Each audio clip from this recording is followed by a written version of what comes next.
Pai, do Filho e do Espírito Santo. Amém.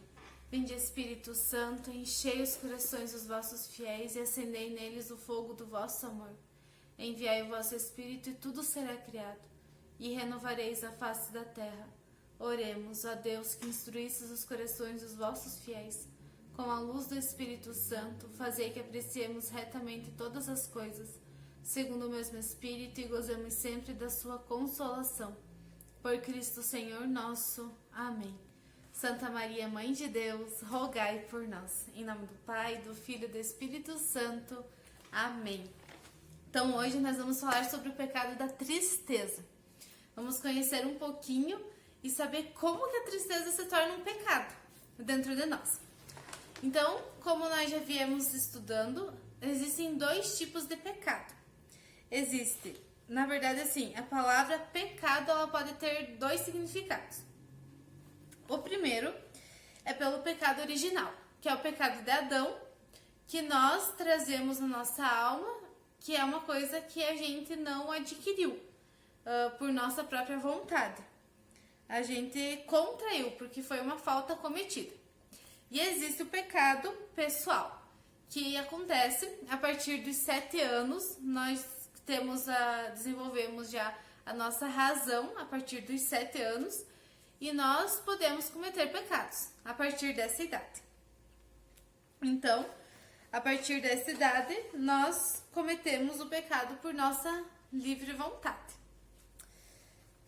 Então, os pecados capitais, eles podem também ser chamados de vícios. Pecados capitais são vícios. O que são vícios? São maus hábitos.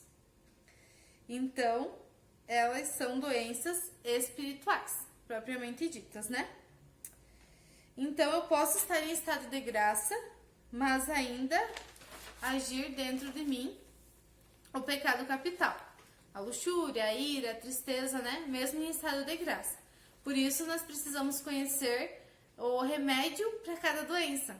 Porque, além da confissão, que vai nos ajudar a gente ter uma força maior para a gente lutar contra esses pecados, a terapia da doença vai nos ajudar também nessa luta para nós combatermos por completo esse pecado. A doença espiritual, ou o pecado capital, é a tendência que provém do pecado e nos conduz ao pecado. Então, os pecados capitais, eles provêm do pecado original e nos conduzem ao pecado pessoal. Então, eles estão nesse meio, né? Por isso que nós precisamos lutar. E é isso que nós vamos tratar nessa aula. Então, como que uma realidade animal pode se transformar em pecado? Porque ela tem uma relação com a inteligência e com a vontade. Então, São Tomás, ele diz que em sua inteligência, ele vê que a tristeza ela pode ser boa ou ela pode ser má. Os estudiosos dizem que a tristeza somente é má, mas São Tomás, ele diz que a tristeza ela pode ser boa também. Aqui vai depender de como a gente lida com essa paixão.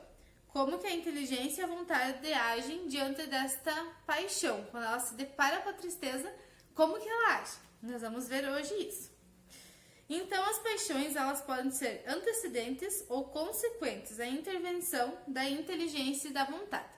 Então, a gente precisa sempre ter isso bem claro na nossa cabeça, que a inteligência e a vontade é que elas vão conduzir para o pecado ou não.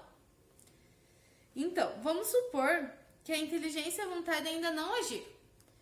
E você, de repente, nota que está triste. Então, essa é uma tristeza antecedente. Você nota que ficou triste por algum motivo. Eu estou triste e me dou conta da tristeza. Se eu me der conta da tristeza e alimentar essa tristeza, isso se tornou pecado. Então, o pecado acontece quando a gente alimenta a tristeza, quando eu percebo que eu estou triste e eu consinto com aquilo. Eu alimento essa tristeza dentro de mim. Então, é pecado quando a inteligência e a vontade entram. Você sentiu e consentiu e começa a alimentar essa fantasia. E ali entra o pecado. Pode ser que por razões físicas, o teu cérebro ele não produz a serotonina necessária suficiente, como deveria, e uma pessoa ela pode cair numa tristeza e ela nem se dá conta que ela tá triste. Até a baixa vitamina D causa uma tristeza na pessoa. Então, e ela talvez nem perceba que ela tá triste porque ela tá com baixa vitamina D. Então, talvez por coisas da nossa saúde pode nos levar a isso. Mas se nós consentirmos com isso, aí a gente precisa tomar cuidado. Então, a tristeza, enquanto doença espiritual, é o relacionamento errado com o tempo. A gente fica pensando, olhando para o nosso passado e pensando, nossa, como eu era feliz naquela época. Como eu estava muito melhor do que hoje naquela época, naquele determinado tempo. Então, é um relacionamento errado que nós temos com o tempo. E você fica ali alimentando, né? Pensando naqueles dias e alimentando e não sai desse círculo vicioso. Seja porque você já tem uma tendência de fazer isso, ou seja por causa da tua história de vida, pela tua genética, seja o que for. Nada disso é desculpa. Nem se é uma tendência, nem se é algo genético, a gente não pode se apoiar nisso e continuar naquela tristeza que existe em nós. Então, a paixão, ela é antecedente do pecado. É a tendência que já está ali. Então, você precisa lutar e agir contra isso, contra essa paixão que está agindo em você. O importante é notar que existe uma realidade pecaminosa em você morder essa isca e lamber suas próprias feridas, ficar num vitimismo constante. E ali existe a cegueira da fé, na falta de fé. São Paulo ele escreve em Filipenses que alegrai-vos sempre no Senhor. Então, nós precisamos encontrar essa alegria que vem de Deus. E se eu creio em Deus, eu vou estar feliz. Existem também aqueles que deliberadamente procuram a tristeza pelo vitimismo. Que começa a pensar assim, ai, mas eu acho que eu não estou sendo amado. Então, o que eu faço? Eu me faço de doente para eu ser amado. De uma forma errada, porque nós somos amados pela forma negativa e não pela forma... Nós somos amados pela forma positiva e não pela forma negativa. Por isso, tem pessoas que não conseguem ser amadas pela forma positiva, porque elas não fazem nada de bom. Porque elas não se esforçam para fazer algo de bom. Então, o que elas fazem? Elas caem num vitimismo. Elas caem numa melancolia, elas caem numa tristeza, numa autopiedade. E a pessoa ela precisa ficar doente para alguém amar ela. Mas não é dessa forma que você vai ser amado. Não é dessa forma que as pessoas vão conseguir te amar. Porque isso é uma forma negativa. Então, se você for amado, vai ser amado de uma forma negativa. E esse drama não vai fazer bem pra você também, né? E daí você fica esperando assim que todo mundo diz, ai, coitadinho, mas que dó daquele lá, né? Assim como a gata, né? Que ela fica lambendo os seus filhotes, lambendo os seus gatinhos, né? Então existe algo pecaminoso que está sendo alimentado aí. Ou seja, existe algo consciente e livre. Que nós precisamos mudar isso, né? Por isso que a gente está aprendendo sobre a tristeza no dia de hoje. Se você for olhar para os pecados capitais, a tristeza ela não aparece ali. Por quê? Porque a tristeza, isso é uma coisa que você precisa gravar bem no teu coração, que é uma virada de chave, assim. A tristeza é uma dor da falta de um bem. Então, toda vez que nós estamos tristes, é porque falta um bem. Que talvez seja um bem verdadeiramente bem, ou talvez seja um bem que nós achamos que é um bem. Então, nós podemos sempre lembrar assim, ó, olhando para essa parte espiritual, que se nós estamos tristes, é porque nós estamos negando algo para Deus. Porque a falta de um bem, e se Deus é bem, se Deus é bom, então nós estamos negando algo para o bem supremo. E por isso que nós ficamos tristes. Talvez nós precisamos renunciar à nossa vontade e nós nos entristecemos porque nós não queremos renunciar à nossa vontade. Talvez nós precisamos renunciar a um pecado e nós ficamos tristes porque nós enxergamos aquele pecado como um bem, não enxergamos o mal naquele pecado. Então nós precisamos ter isso bem claro dentro de nós, que a tristeza é a ausência de um bem. Então pense nisso. Assim, para os santos, São Tomás, ele fala que a tristeza ela não é só má, ela pode ser boa também. E quando que a tristeza pode ser boa? Quando eu me entristeço em cometer pecado.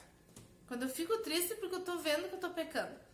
E essa tristeza, ela vai me levar a mudar de vida. Então essa tristeza, ela pode ser boa. Mas nós precisamos sempre canalizar ela, senão a gente pode cair nesse círculo vicioso. Lá na segunda carta de Coríntios, capítulo 7, diz assim: Alegro-me não de que vocês estejam tristes, mas de que vossa tristeza vos levou à penitência. Então, que nós canalizemos essa tristeza. São Paulo diz da tristeza segundo o mundo e da tristeza segundo Deus. Que a tristeza me leva ao arrependimento porque eu perdi o bem. Então é ali que nós precisamos fazer essa virada de chave. Então a tristeza é um movimento que acontece dentro de mim da ausência do bem. Se o bem que eu perdi é o verdadeiro bem, então essa tristeza é boa, porque ela me leva para casa. É a tristeza do filho pródigo. O filho pródigo, ele ficou triste porque ele viu que ele perdeu o bem. Ele perdeu a sua casa, ele perdeu o seu pai, seu irmão.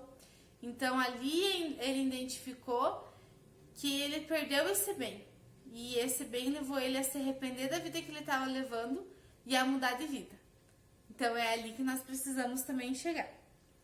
Essa tristeza leva ao arrependimento. Eu pequei e fiquei triste. A minha razão reta e a minha vontade reta olham para o pecado e ficam tristes. E isso é bom, isso é muito bom. E existem dois tipos de tristeza pecaminosa, para nós encerrarmos essa parte do pecado da tristeza. O primeiro é quando eu vejo o bem de Deus e fico triste porque interpreto o bem de Deus como se fosse um mal. Ali tem um pecado que é a assídia, que é a próxima doença que nós vamos estudar. E existe o segundo tipo de tristeza pecaminosa, que é quando eu vejo o bem do próximo e interpreto como mal. Aqui eu tenho um outro tipo de tristeza pecaminosa que é a inveja. Vejo o bem do meu irmão, vejo que ele está famoso, vejo que ele tem sucesso, vejo que ele está se dando bem, vejo que ele tem santidade. E ao invés de eu me alegrar, eu me entristeço. E eu vejo como um olho mau, vejo com um olho mau. E ali vem a inveja. E da inveja, ela desencadeia muitas outras coisas. Nasce o ódio, nasce a murmuração, nasce a satisfação com as dificuldades do próximo. A gente às vezes se alegra por o outro estar se dando mal. E a gente precisa tomar muito cuidado com isso. E aí, nós olhamos muito pro outro e a gente se decepciona com a nossa prosperidade, a gente queria que fosse diferente com nós. Então, a tristeza, ela é uma tendência do pecado que gera outros pecados. Mas isso nós veremos com mais calma na terapia da tristeza. Nós vamos ir identificando um pouquinho mais. Então, que a gente possa identificar a tristeza que existe dentro de nós. E nos analisarmos assim. Mas se eu tô triste, essa situação, toda vez que acontece essa situação eu fico triste. Mas por que eu tô ficando triste? Será que não é realmente a ausência de um bem? Mas que bem que é esse?